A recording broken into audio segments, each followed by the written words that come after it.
त्रिभुवनपति शत शत तुझे प्रणाम, मोहन शत शत तुझे प्रणाम। जय द्वारिकाधीश कृष्णं नमामि, कृष्णं नमामि, गोविंदं नमामि।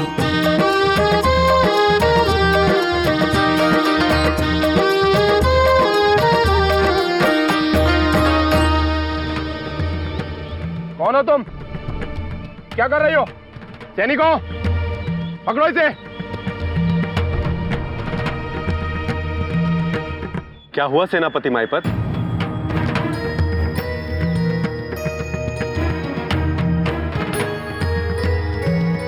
क्यों पकड़ा है इन्हें? महाराज, ये बाघ से कुछ चुरा कर भाग रही थी।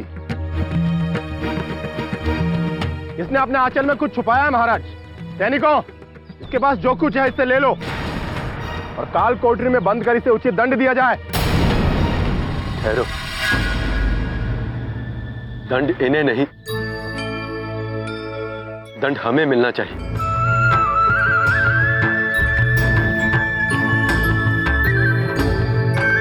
ये मेरे और दाऊ के लिए लज्जा की बात है कि हम अपनी प्रजा का ध्यान न रख सके।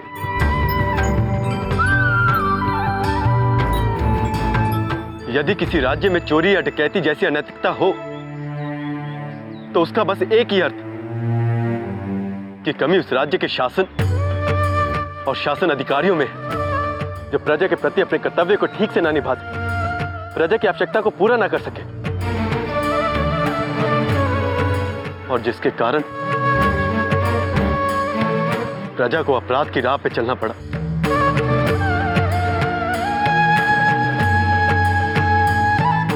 मैं आपसे क्षमा मांगता हूं। नहीं नहीं द्वारकाधीश, नहीं, आप में कमी हो ही नहीं सकती। आप तो दुनिया की कमी पूरी करने वाले हैं और मैंने कुछ चुराया नहीं है यहाँ से। मेरा बेटा अपाहिज है, वर्षों से पलंग पर पड़ा है, घोर पीड़ा में है। मैंने तो बस इस बाग में से वो मिट्टी उठाई है जिस पर आपके कदम पड़े हैं। कि मुझे विश्वास है देवादिदेव का चरण स्पर्श हुए मिट्टी का लेप मेरे बेटे के पैरों पर लगाने से उसकी पीड़ा कम हो जाएगी, वो ठीक हो जाएगा, चलने लगेगा वो। बस इसी कारण मैंने ये मिट्टी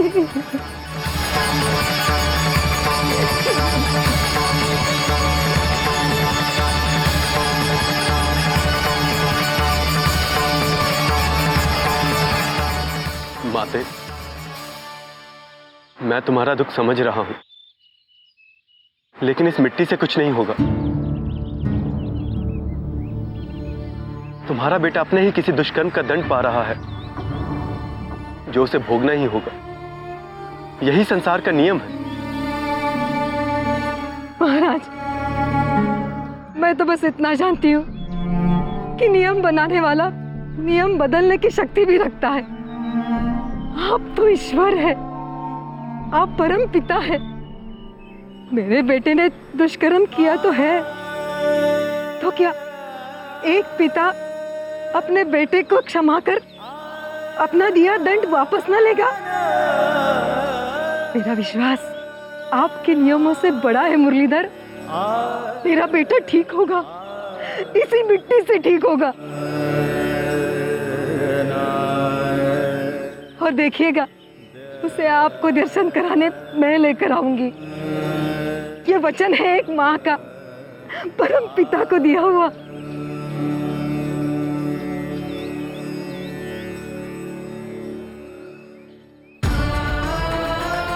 सेनापति माहीपत, जाने दीजिए इन्हें। जी महाराज। प्रभु,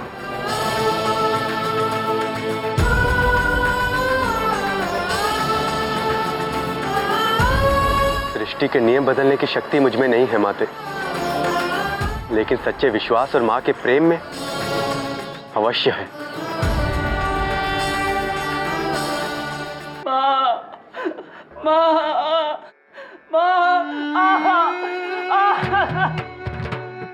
अमोद बेटा, अमोद बेटा, बेटा क्या हुआ?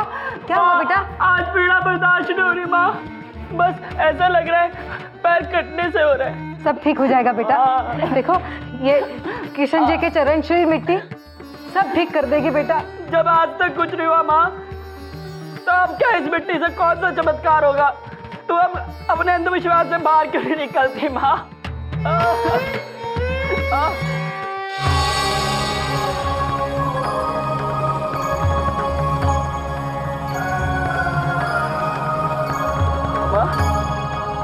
माँ, पीड़ा कम हो रही है माँ, अब पैर कटे से नहीं लग रहे माँ। देख मैंने कहा था ना, वो ईश्वर है, वो तुम पर दया कर रहे हैं। हाँ, उठ जा बेटा, उठ जा, उठ जा। शाबाश, शाबाश बेटा,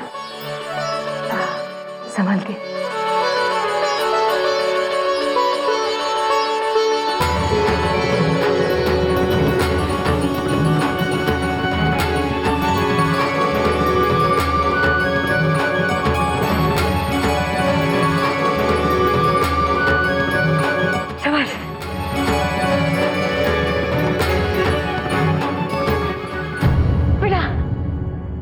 नहीं माँ, पैरों में इतनी शक्ति थी, अब ज्यादा खड़ा नहीं हो सकता मैं। कोई बात नहीं बेटा, कान्हा एक ही बार में तो सब कुछ ठीक नहीं कर सकते ना। हे जगत के स्वामी, तेरे आभार। अब शीघ्र अतिशीघ्र मेरे बच्चे को अपने पैरों पे खड़ा कर दे। तुम्हें दिया हुआ वचन निभाऊंगी, इसे आपके प्रणाम कराने अवश्य लेकर आऊंगी।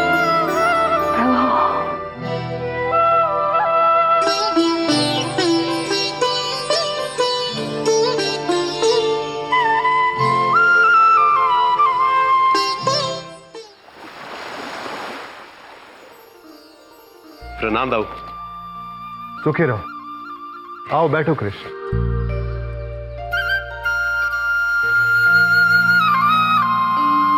हमने सोचा कि तुम्हारी भाभी का तो तुम पर कोई वश नहीं है, उनकी आज्ञा को तो तुम हंसी और ठिठोली में ही उड़ा देते हो, तो हम ही तुमसे बात कर कर देख लेते। दाऊ, ऐसा क्यों कह रहे हैं आप? भाभी कहे तो मैं सांस लेना छोड़ दूं।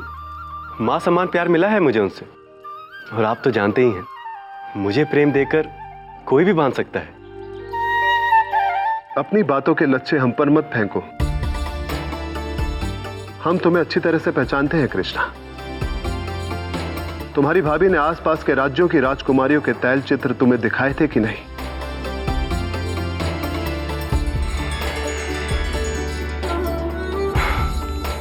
अवश्य दिखाए थे। बहुत सुंदर राजकुमारियां थी दाऊ। तो फिर तुमने विवाह के लिए हाँ क्यों नहीं किया कृष्णा? दाऊ, सुंदरता ही विवाह का मापदंड तो नहीं होता है। उनमें से किसी भी राजकुमारी की आंखों में मुझे अपने लिए प्रेम दिखा ही नहीं। कोई तुम्हें प्रेम ना करे, ऐसा तो हो ही नहीं सकता। बिल्कुल दाऊ, मैं श्रद्धा वाले प्रेम की बात नहीं कर रहा हूं। वो प्रेम जो मन से मन का होता है, अलग तरह का प्रेम। जाने दीजिए दाऊ, मैं मुरली वाला, आप गदा वाले। नहीं समझेंगे आप। ना तो कोई तुम्हें समझ सकता है और ना ही तुम्हारी बातों को। दाऊ, सो तो है। हमें सिर्फ इतना बता दो कृष्णा कि कहीं जीवन भर कुंवारे रहने का निर्णय तो नहीं किया है तुमने?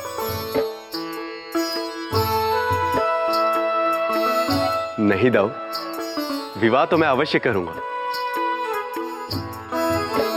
पर उससे जो मुझे द्वारकाधीश नहीं, कृष्ण के रूप में देखती हो, मन से चाहती हो, जिसके हर क्षण में मैं छिपा हूं, जो दिन रात मेरे और सिर्फ मेरे ही प्रेम में खोई खोई सी हो।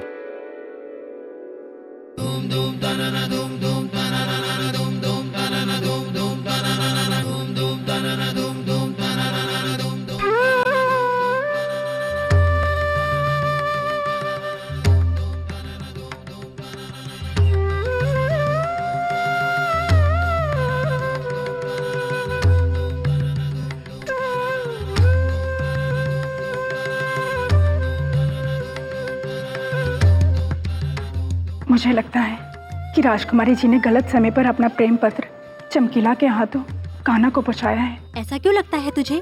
हो सकता है कि जरासंध के आक्रमण की भनक कान्हा को पड़ गई हो, और ऐसे में युद्ध की तैयारियां करते हुए ये भी हो सकता है कि वो प्रेम पत्र पढ़े ही ना। पढ़ा भी हो तो किस मन से पढ़ा होगा? ऐसे में ये सब बातें कहाँ सोचती है? डरती हूँ कहीं वो राजकुमारी जी का प्रेम प्रस्ताव ठुकरा न दे। ऐसा ना होगा। जो प्रेम पत्र पढ़ेंगे तो प्रेम के प्रतीक हैं वो। प्रेम नहीं समझेंगे क्या?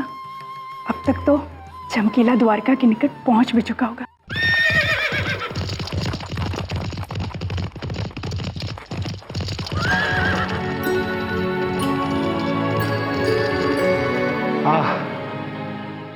इस कड़कती धूप में ये नदी ईश्वर की वरदान की तरह है। थोड़ी प्यास बुझा लूं, फिर आगे बढ़ता हूं।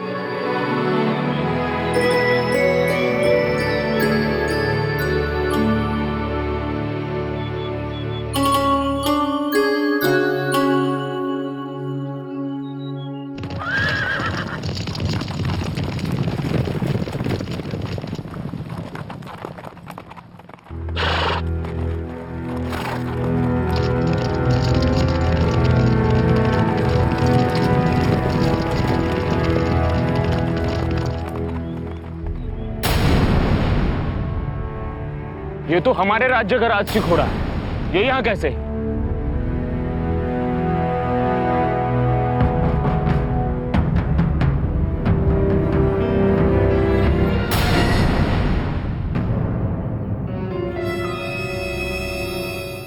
पत्र गोपनीय है, उन्हीं के हाथों लगना चाहिए। ध्यान रहे कि किसी और के हाथ न लगे।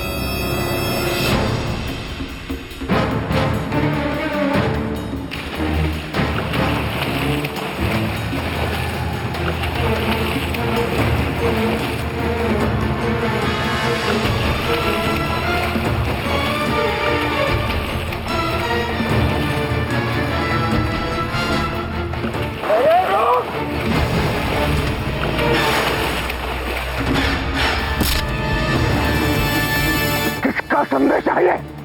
लाओ इसे मुझे दो।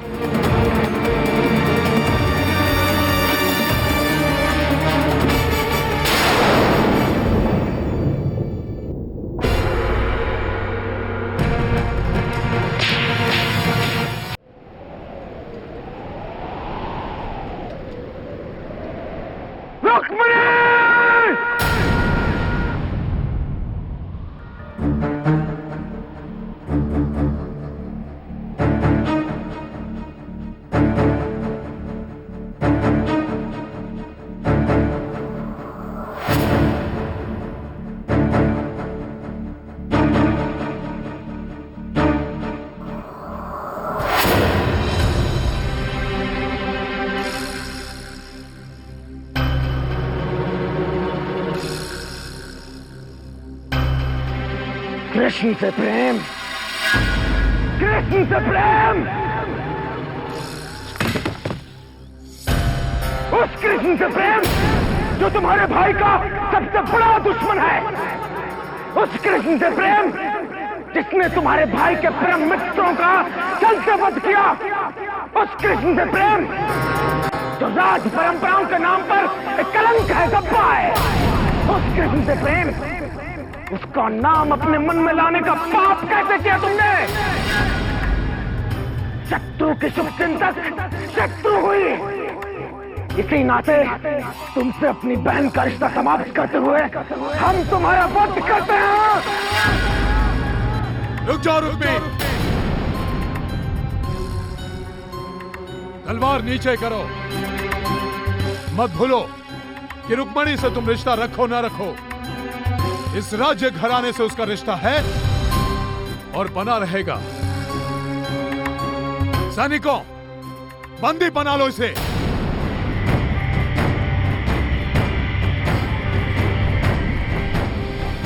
सुनो नहीं हमने क्या कहा?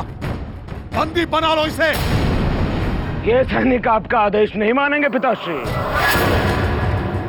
क्योंकि जो राजा अपनी आयु सीमा समाप्त होने के बाद भी शासन के लोभ में राजगद्दी से चिपका रहता है, उसके लिए उसकी जनता और उसकी सेना की निष्ठा समाप्त हो जाती है पिताश्री। हम चाहें तो आपको बंदी बना सकते हैं।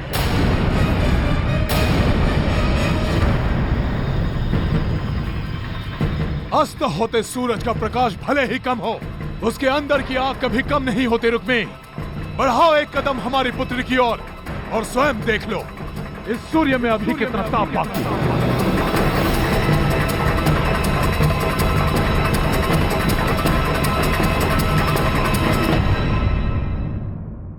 हम पर तलवार उठाने वाले, आप भूल गए हैं कि आपके सामने आपका बेटा खड़ा है।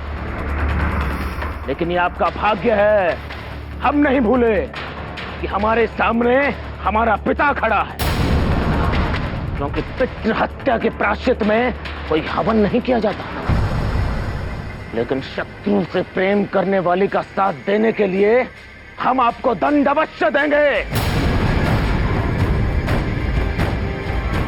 हम आप तीनों को आपके कक्ष में बंदी बनाकर रखेंगे।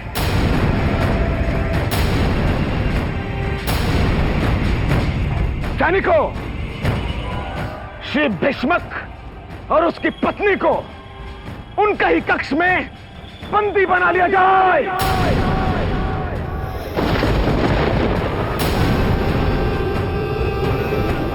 पिताश्री,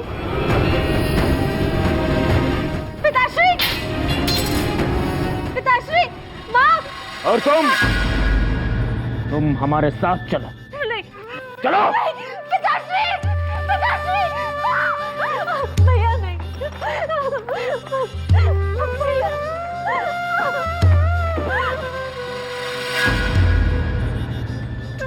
ये जानते हुए कि वो ग्वाला हमारा सबसे बड़ा शत्रु है, तुमने उसके साथ प्रेम करने का दुस्साहस किया है। यहाँ भाई उस कायर को मारने के लिए सेनाएं इकट्ठी कर रहा है और बहन उसी को विवाह का प्रस्ताव भेज रही है। क्या मान रहा, क्या मुंह लेकर जाएंगे हम अपने मित्रों के सामने? बहुत बड़ा कुकर्म किया है तुमने रुक्मणी। ऐसा दंड देंगे कि पूरे जीवन उस कृष्ण का नाम अपनी जिह्वा पर लेने के लिए पछताओगे तुम।